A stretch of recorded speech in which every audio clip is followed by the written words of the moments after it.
Hi ladies, how are you? Thank you so much for coming. Nice seeing you. God bless you. So, we started Chodesh Elul, and in this coming Parashat Shoftim, the Parasha speaks about judges and doing judgment and all this. And in between, there's a beautiful gem, a very nice verse that's written in the parasha. It says, "Tamim, תהיה Hashem אלוקיך." Tamim. So very hard to translate it exactly from Hebrew to English. Tamim could be wholehearted, could be faithful with Hashem, could be honest, be complete, have integrity, all kind of words. I think if you combine all this together, it will be Tamim. So, the Gemara in Masechet Rosh Hashanah says that at the time of judgment, by Rosh Hashanah, okay, in the beginning of the trial, let's say Rosh Hashanah in the morning, early in the morning, they're easier with a trial in heaven. In the heavenly court, they are easier with a trial. Why? Because all the crimes and all the sins of the world do not come yet. So whoever enters to the trial in the beginning of the day, they judge him easy, they make an easy judgment. But who entitles to be among the first on Rosh Hashanah? Only people who prepare themselves the whole month from Chodesh Elul. They prepare themselves. They strengthen themselves with emunah, with mitzvah. They take upon themselves this mitzvah and this mitzvah, not to speak lashon hara, to wear tzanua, to, let's say, for men to pray minyan, for women to be more strict with family purity or Shabbat or whatever. I would like to tell you a story, a very, very strong story that I read that happened just recently in Israel. There was this woman by the name Sheila. Sheila was 37 years old woman, religious woman, that had family, Baruch Hashem, had 3 children, was working, had a husband, has Baruch Hashem. But she felt like the everyday life, it's overwhelming for her. She's too busy. She has so many things to do. The kids keep her busy. Laundry every day. And preparing meals and food every day. And going to work. She was working outside the house. And her husband works till the late hour of the night also. So basically, all, house chores is on her, cleaning and cooking and changing diapers and doing this and doing that and whatever. I don't have to tell you what a woman does in the house every day. And then she found to know that she got pregnant. And she thought to herself how she's going to do it with all her kids, with all whatever she has to do anyway, with all her tight schedule. Where exactly should she put this baby? How she's going to take care of everything? And she starts whining and she starts complaining and she gets very nervous and she gets upset and everything becomes a whole big deal now. She's upset at everything. Nervous. She thinks she deserves everything and she doesn't have patience, not to her children, not to her husband. I don't have to tell you. She focuses basically on whatever she misses and not on whatever she has. And Baruch Hashem she had. She just wasn't aware of that. So she was a religious woman. She was keeping mitzvot. But she wasn't strict. On a lot of mitzvot, little mitzvot that she didn't pay attention to. Lashon hara was not her favorite mitzvah, let's put it this way. She was a teacher, so, naturally she's among people. She hears all kind of stuff there. She socialized And even if it's not lashon hara, it's rechilut, it's gossiping, it's this, it's that, and you hear all kind of stuff and whatever. And she heard from one of her friends that if you're so busy and you so many things to do, you don't have to pray. It's okay. So she was not used to pray, because who has the time to open a book and to pray? Who has 15 minutes time every morning? Who thinks about Tehillim? Who thinks about other stuff? She just didn't have time for that. And so all her mitzvot, in Hebrew we call it, she used to do mitzvat anashim melumada. I did it yesterday. I'm used to it. So this is why I do it today too. Not because I want, not because I want to get closer to Hashem, not because I love Hashem, not because I want to cleave to Hashem. Got used to it. And so she was a very gray kind of a religious Jew. But all this changed one day. On Shabbat, she was sitting, Baruch Hashem, she had the time, 15 minutes time, or 20 minutes, or half an hour time that she had. She opened a magazine. And as she was reading, she touched her body, whatever she felt a lump in her neck or in her throat. And she got scared for a second, and she said to herself, okay, first thing in the morning on Sunday, I'll go to the doctor and I'll check what it is. She went to the doctor on Sunday. The doctor told her, don't worry, it's probably nothing. Probably it's your thyroid or something. It got swelled. Let's send you just in case to do some ultrasound, and we'll see what it is. So she got calmed down. She sent it to the ultrasound, and after a few days she got a phone call that she has 3 suspicious lumps there. And right away, emergency, she has to do biopsy to make sure, to see what it is. She got so scared, all of a sudden her life stopped. Now she really doesn't mind to go back to the tight schedule that she has, with all the mess of every day, with the kids, spilling here, and this has a runny nose, and this the machine broke here, and here she has to do this, and then she doesn't care about this. She just don't want to have this big threat on her life now. Who knows what's going to happen? So she was in shock. She was in fear. She felt that she needs to strengthen her emunah, because something there is wrong. Something is not right there. And her husband suggested her, maybe you pray once a day. A woman is required to pray at least once a day. So first thing, she wanted to argue with him. My friend told me whatever. But then she didn't say anything. She said, okay, fine. I'll take, I could devote 15 minutes. It's not the end of the world. Especially if your life is insane, you could do that. And so, and then she saw, to her surprise, that if you dedicate 15 minutes to tefillah, all of a sudden it's doable. It's not so bad. You could do that.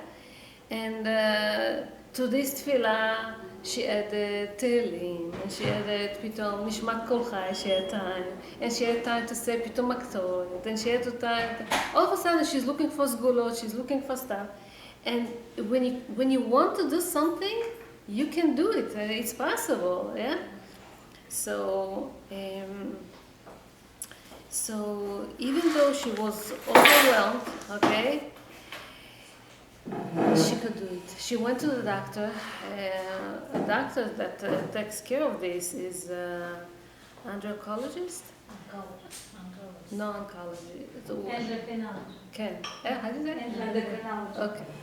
So he told her that she has 3 lumps. One of them is okay, benign, and the others are suspicious, and they'll have to take care of this. And she started crying, like, I don't know why Hashem is doing that to me. That's not fair. How come? This and that. And her husband tries to calm her down. Listen, there's nothing for sure yet. They will check and they will find out if it's something bad or not. But all of a sudden she started crying over her poor family, her kids, her baby in her stomach, her husband, her job, her this, her that, everything. And she wants to go back to her regular life. Why she has to go through this? And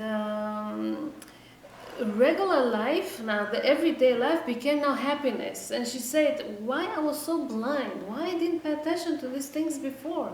Before, she was whining about everyday life. She was complaining. She didn't see any good in this. Now she just wants to go back to there, to feel happiness again. She won't mind to wash piles and piles of dishes now and to sing in between. She won't mind to change the diapers every second and to be happy. And she won't mind to basically, when the doctor told her that Baruch Hashem, everything is okay, she was so relieved. She thought, what could she do?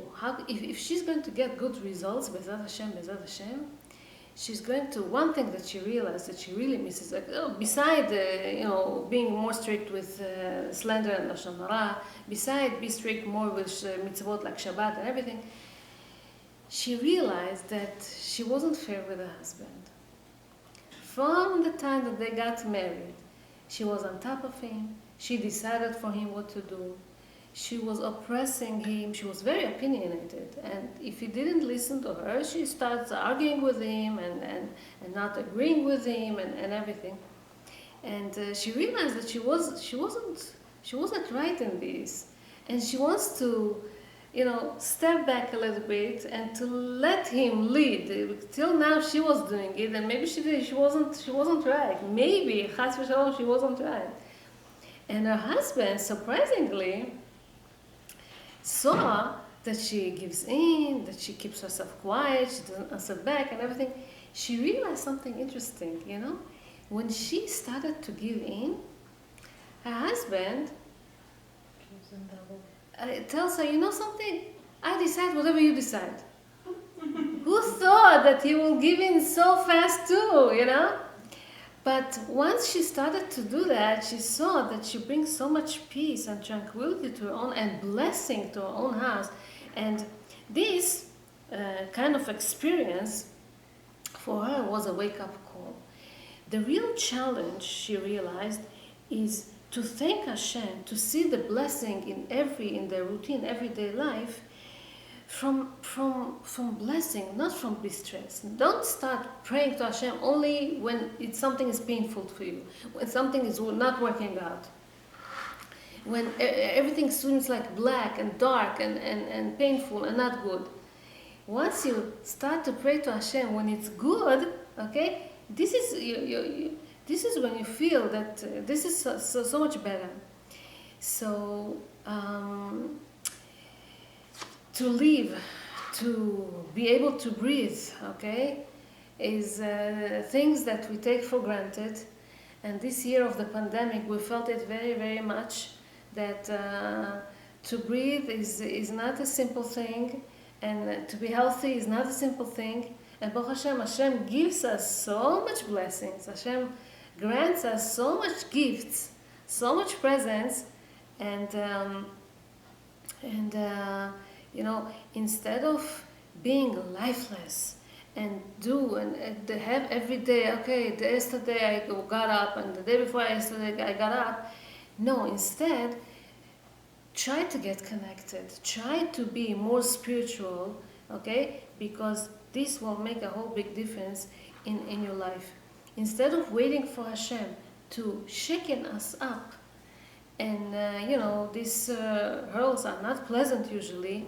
Well, let's try to get close to Hashem by ourselves, and then He won't have to clean us.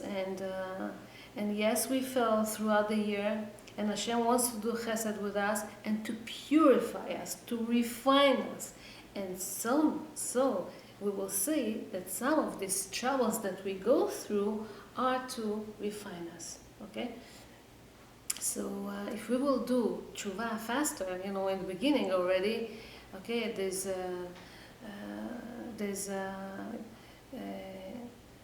a possibility that the decree on us, God forbid, will not be a bad decree, and we will, B'ezrat Hashem, will be granted for a good year. I got a phone call from a woman last week. She told me, I don't understand Hashem. I'm so upset. I said, why? She said, he's not fair with me. I lately, the past year, since all this corona started, I started to come closer.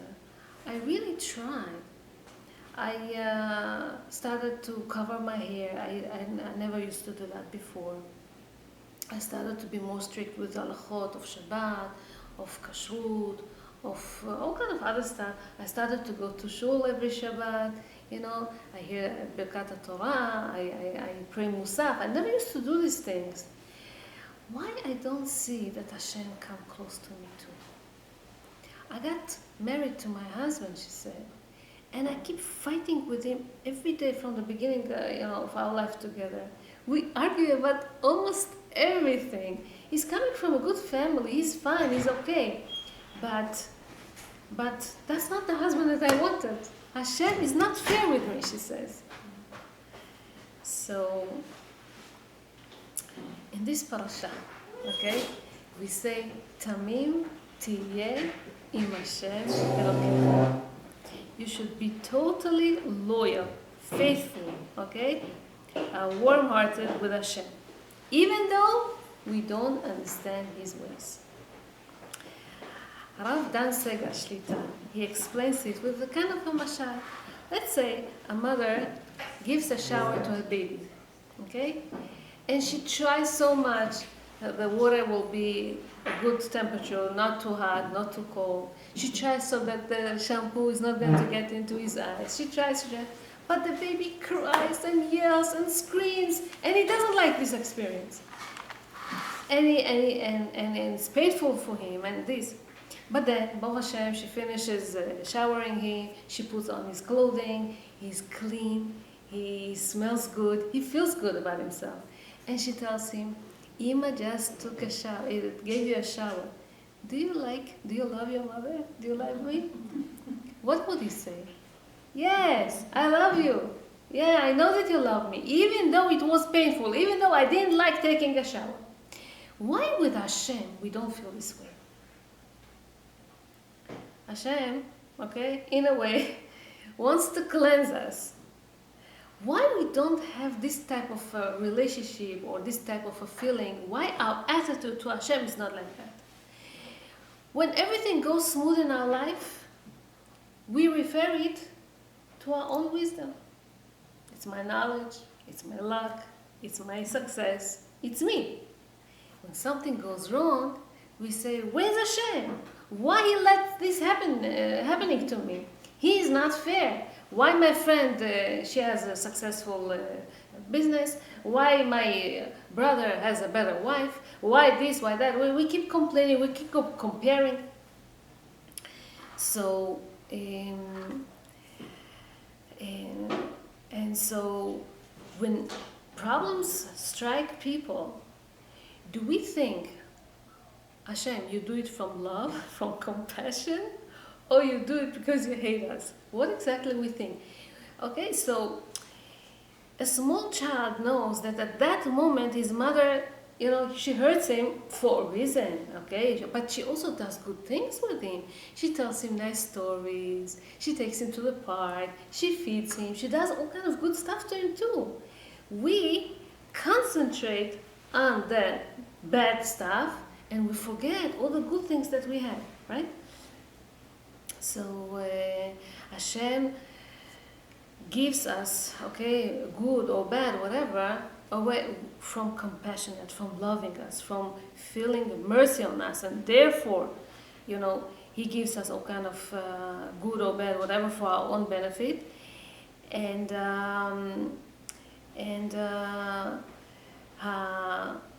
Resh Lakish, he did in the Gemara, he said something interesting. He said, when Hashem speaks about covenant with Am Israel, covenant, or Brit, right? So it relates to salt and it relates to suffering, Yisur. And Rabbi Moshe Scheinfeld explained it this way. He says, salt usually gives taste to the food. For example, let's say somebody wants to cook meat.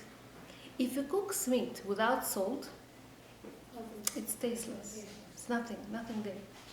When you add salt, it's not only that you added salt to the meat, but the flavor of the meat reflects out. It brings out the taste, the flavor of the meat out. Okay? So this is what it does. Number 2, he says, salt causes a feeling of appetite. You want to eat. When you eat something with salt, it makes you sometimes people start the meal. They start with some things like pickles and stuff, and it starts. You want to eat even more. So it creates, and then you desire to drink afterwards also because it's salty, right? Number 3, salt absorbs liquids. Number 4, he says, salt preserves the food, right? So Haran, Rabbanit Nissim, in his commentaries, explain that all this quality of the salt, okay, we have it also in sufferings. Number 1, every person has the power of imagination. And with the imagination, people can do a lot. When the person imagines to himself that he wants to live in a bigger house, he wants to have some more money, he wants to succeed and do even more, what does he do? This is what derives him to do certain things. See how many people invest money in lottery tickets. Why do they do that? If not, the imagination causes them think about how they will live and where they will live and what type of stuff they will buy and stuff like that, right? So, in a way, imagination derives people and they could reach, to high peaks and high success in their life. But from the other side, imagination, if sometimes somebody flies too much high, we need to bring it back to reality. Hello, you're living in your la la land, in your dreamland, right? So one of the things that causes a person to come back to life, to come back to reality, is suffering.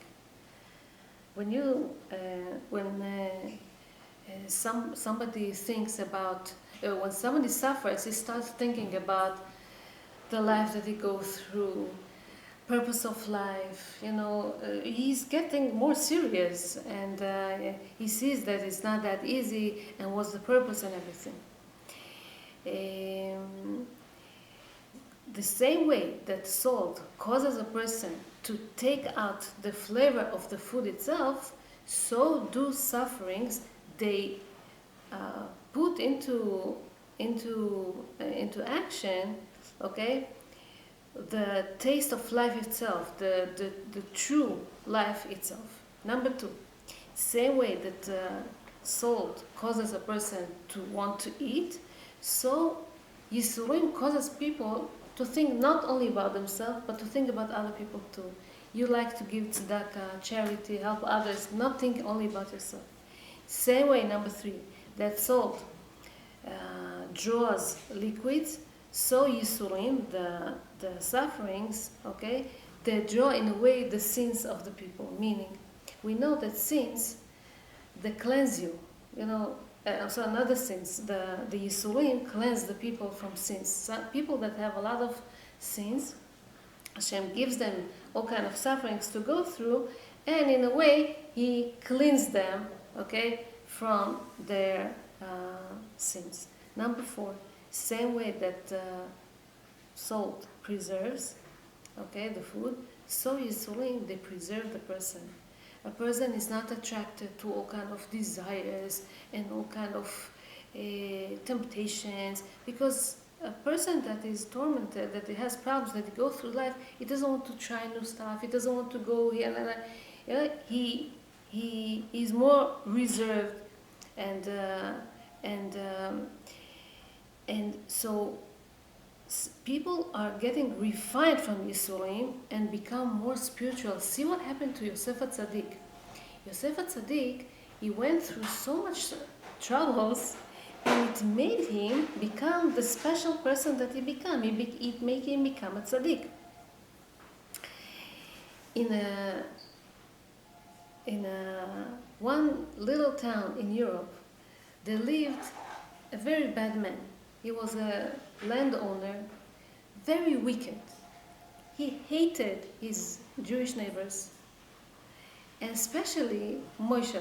Moshe was this simple man. He always, he held grudge against him. He always tried to find all kind of plots, how to revenge on him, how to make him suffer, how to do something bad to him. It was very bad, this landowner. One day he couldn't control himself, and he met him in the street and attacked him.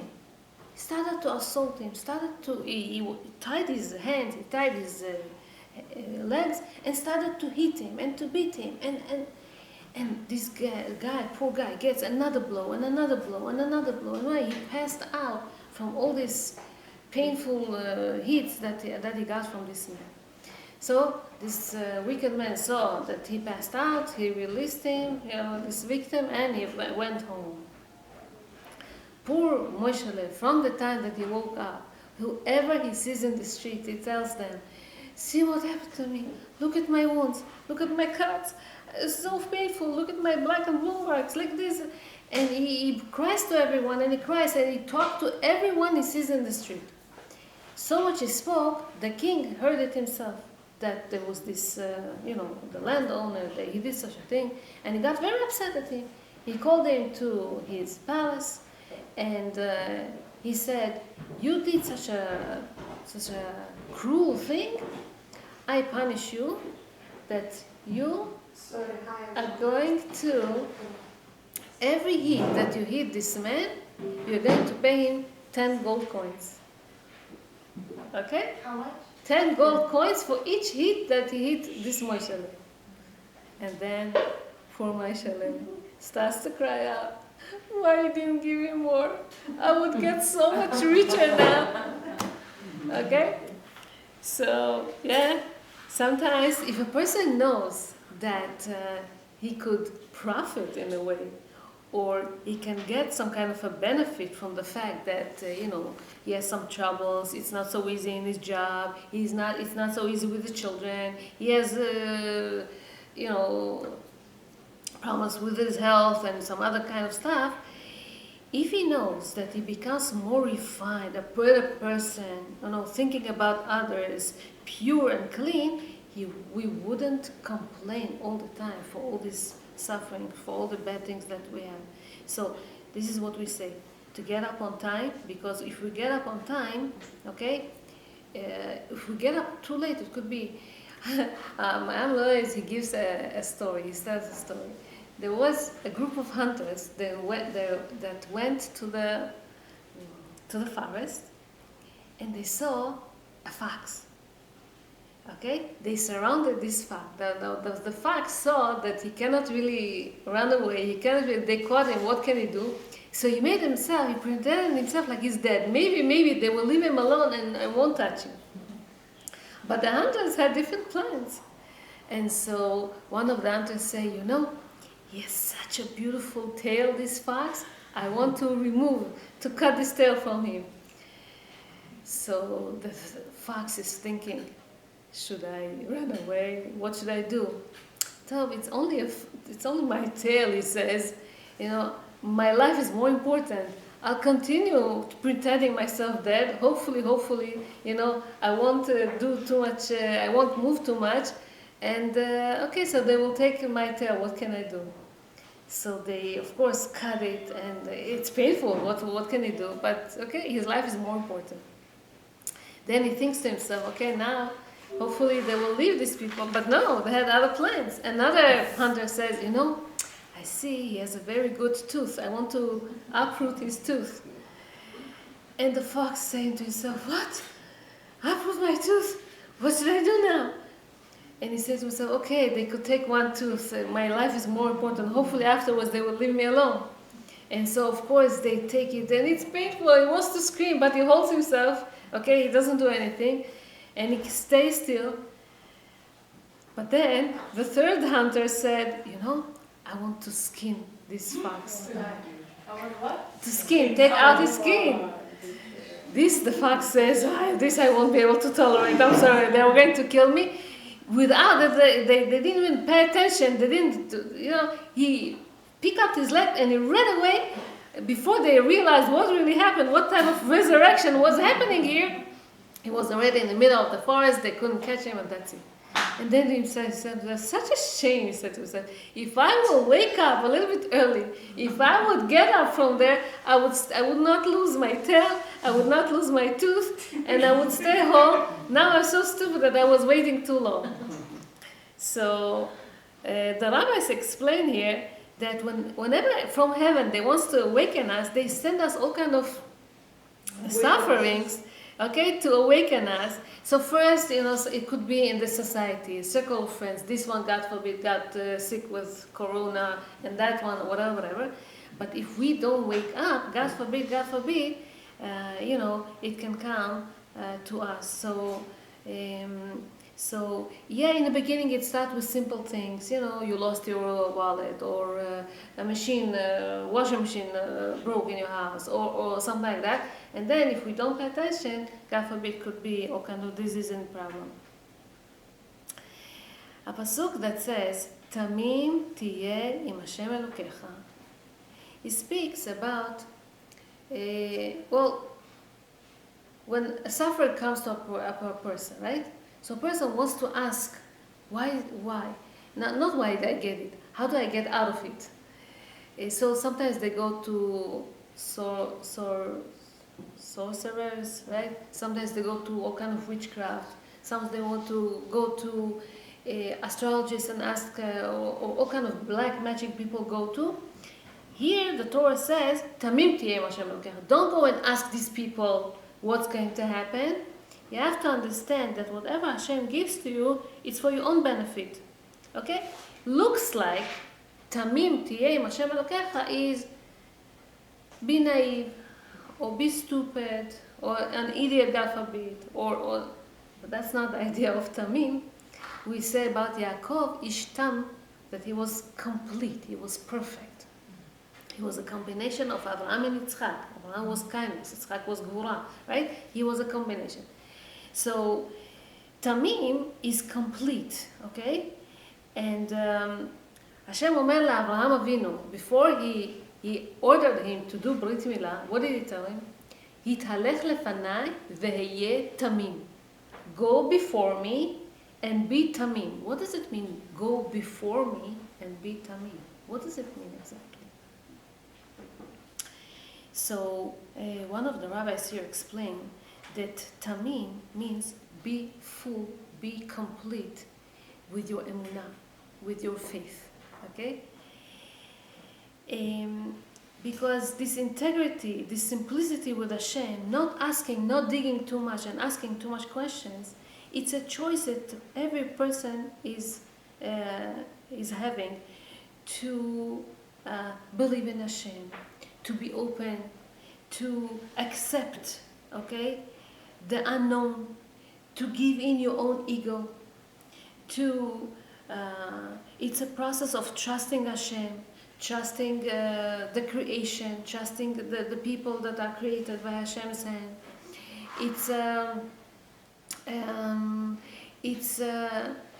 You know that you're going to go through, you're going to give in all the experience that you went through in your life, okay? And you accept the reality. You're going to accept new tools from Hashem. Hashem is going to help you through this process. It's not going to be too hard for you. It says, Atzur Tamim Po'alo.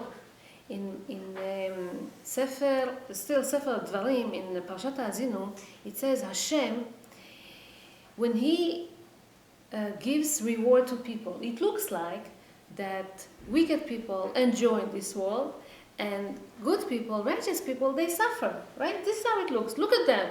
They go to vacation every second. They live next to the beach. See at their house. They have a pool in their house. They go here, they go there. They watch TV. They do all kind of crazy stuff. And life is good to them.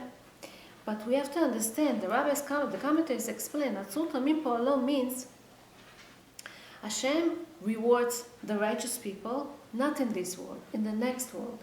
It could be that he rewards them in this world, but he may delay his reward. We don't see the reward right away.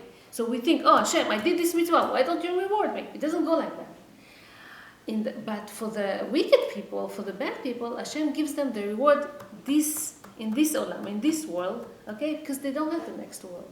So it looks like life is promising, life is beautiful, life is tranquility, life is calm, life is good.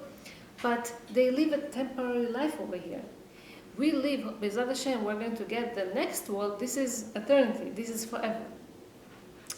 So there's two ways to overcome a nisayon, a test that Hashem gives us. You could pass a test in a passive way, kind of surrounding, not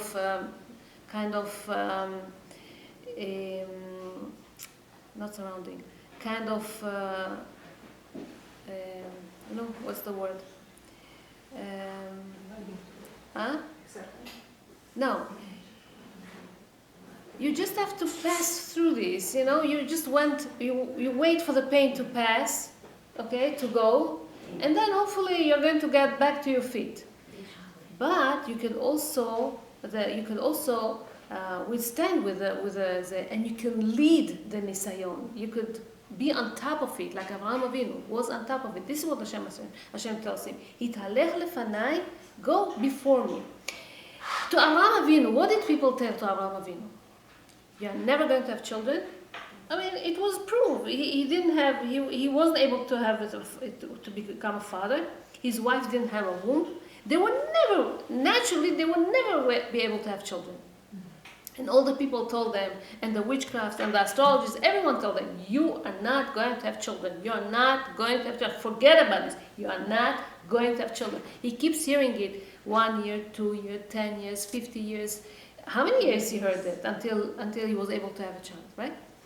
Hashem tells him, get out from this, whatever people promised you and people told you, and be, because Israel are me'al mazal, Israel are above the luck. I can open for you all kind of channels. I can give you so much blessings if you just believe in me. Okay? So don't believe in those people that promised you all the darkness, all the bad in the world. Believe in me. I can do so much to you. Once Avraham Avinu took the challenge, believed in Hashem, didn't question, believed in Hashem completely, this is what says, Tamim. This is when Hashem opened the channels, and he got so much blessing. He got Ishmael, and then he got a son by Yitzchak. Yitzchak was the righteous person of all. He got such a good blessing in the age of 100. So this is what we're talking about. About here. Now, when a person understands that his life was created, was formed, was shaped by the will of Hashem, and Hashem wants only his benefit, so then he's not angry, he's not sad, he's not depressed for all the things that he goes through, okay? And he understands that this is what Hashem prepares for him, he needs to get to take the best out of the situation that he's in. People want all kinds of salvation. People want zivugim. So many young people, singles that are not married yet. People want children. People want panasa, refuah, shlom bayit, whatever. People they want a lot of stuff, and it's the most tempting thing to go to someone, this witchcraft or whatever, and tell them, please change everything to the luck so that everything will turn over and become better for us. It's the easiest thing to do. But all these are false. why don't you go to the source, the one that created the world, and ask from him, Hashem, we believe only you, we trust only you. Hashem, you could do anything and everything. Please, do this and this and this, and in return I'm going to try to do this, and I'm going to try to do that. And this is the deals that you do with HaKadosh Baruch Hu, Bezat Hashem, on Rosh Hashanah, and this is the way that you can do stuff. So, Maggid Mimezrich said that the way of Teshuvah, he taught his students very deep ways to get to Teshuvah. And Rab Zusha, he divided it to few sections. He said, Teshuvah, take the initials of the letters of the word Teshuvah, and he divided it, and it became so much easier for him. He says, Taf is Tamim, Teye, Hashem, Elokech. Whatever it says here, whatever Hashem tells you, whatever He decides for you, you know that it's for you best. Number 2, Shin. Shiviti Hashem lenegdi. If you have Hashem always in front of you, if you keep thinking about Hashem all the time, hopefully you're not going to sin. Number 3, Ve'ahavta l'racha kamocha. Think also about your fellow Jews. Don't think only about yourself. Think about your neighbor, think about your friend, think about your brother, okay? Think about other people. And then we have Bet. Bechol b'checha de'eu. Keep following the way of Hashem. Do the mitzvot. Okay? And then the Hey is Atznea lechet im Hashem Elokecha.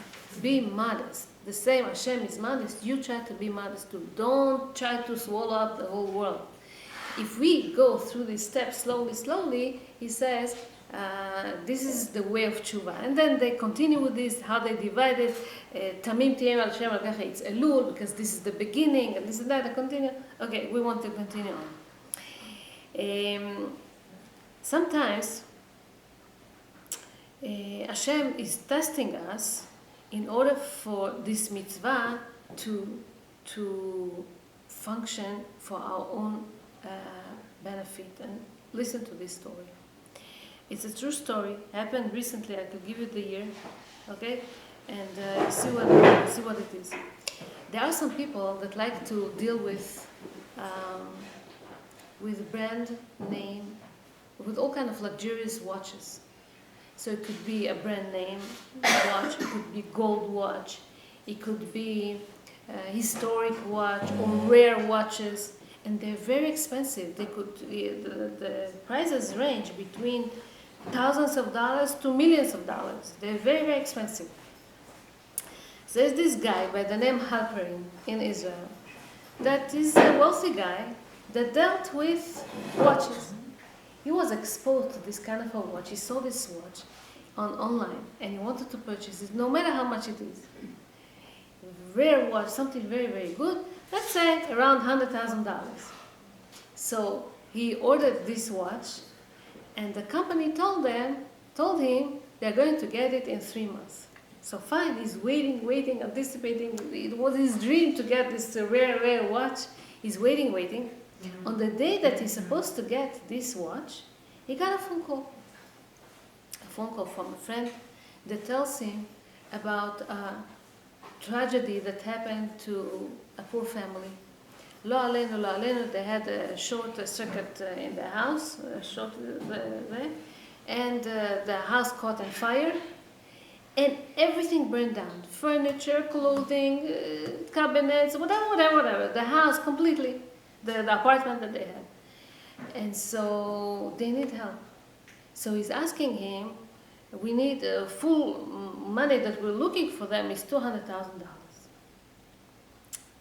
So he said, I have $100,000 cash that I was supposed to, pay for this watch.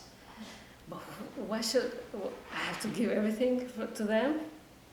I could give them $1,000. I could give them $2,000, $5,000. It's still a nice amount to give. What should I do? He was debating and thinking, and then he decided, if this came to me and I could help, I'll try to help them, and next time, whenever Hashem will help, I'll buy this watch that I wanted. So he called the company to make sure he can cancel the order. They said, no problem, you can cancel the order. So he called his brother. His brother was also a wealthy man. Mishpachat Halperin is a very known family in Israel. So he asked him if he could help him with the other 100,000. If we do a mitzvah, let's do it 100% completely. Let's pay everything. His brother said, "Okay, I'm with you," and they paid this family $200,000, all the amount, whatever they need to move to a small apartment. Baruch Hashem, it's not doesn't cost so much in Israel, and that was enough. 3 years later, in the beginning of year of Tafshin Ein Zayin, about 4 years ago, a fire broke out in next to Yerushalayim.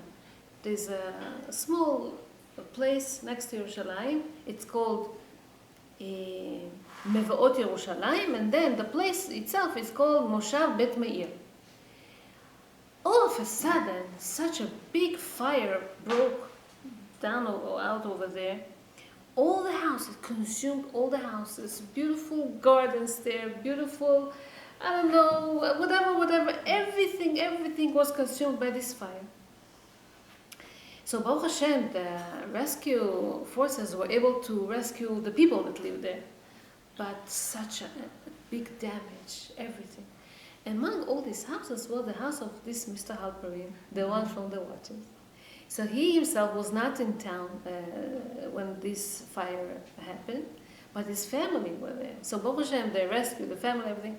So as they took them out for the house, they looked back and they were so sorry. They knew that they won't be able to go back to this luxurious house, beautiful house. It was equipped and beautiful. He was a wealthy man and everything was there. They felt so bad and they had to leave. For 2 days, no one was allowed to enter to this place because only firefighters worked, and there's a lot of forest next to Yerushalayim, and fire was very, very big. When they came back, they were shocked that the whole place was burned down, except one house. The house of the Harpers.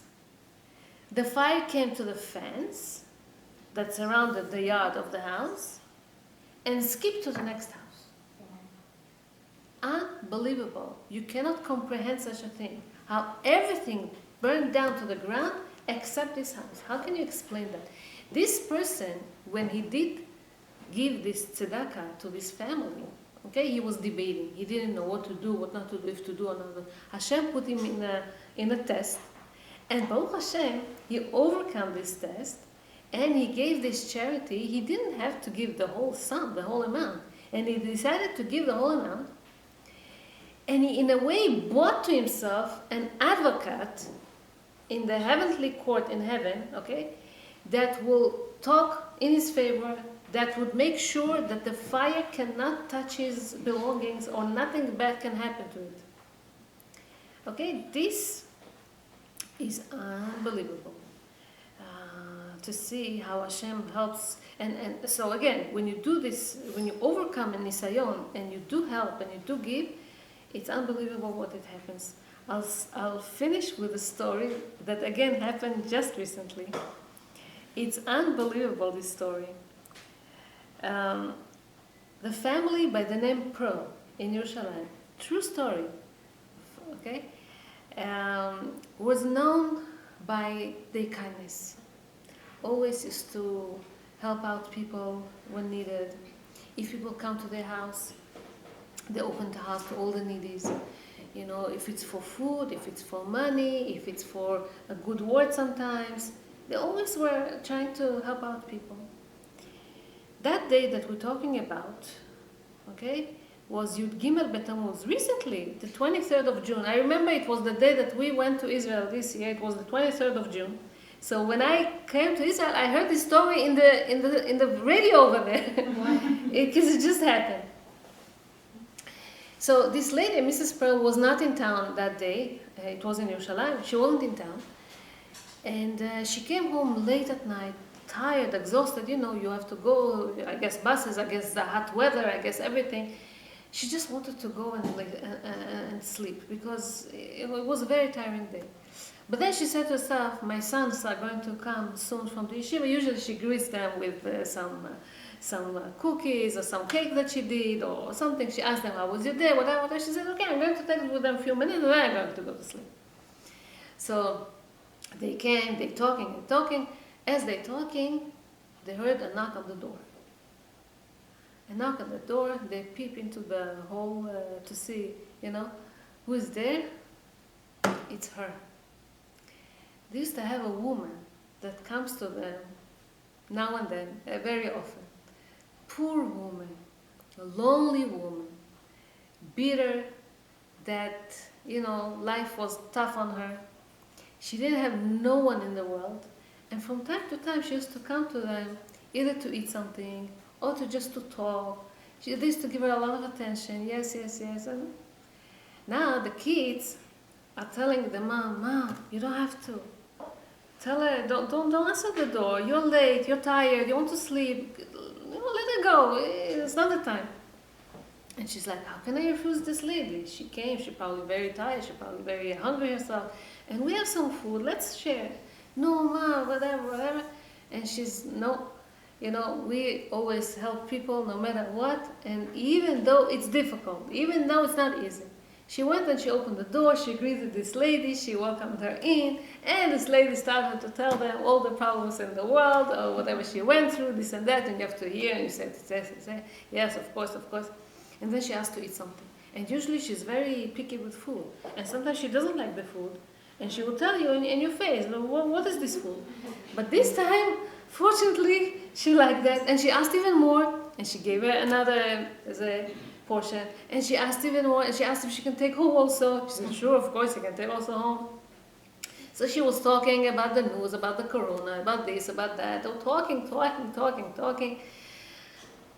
Basof, Baruch Hashem, she decided that she leaves.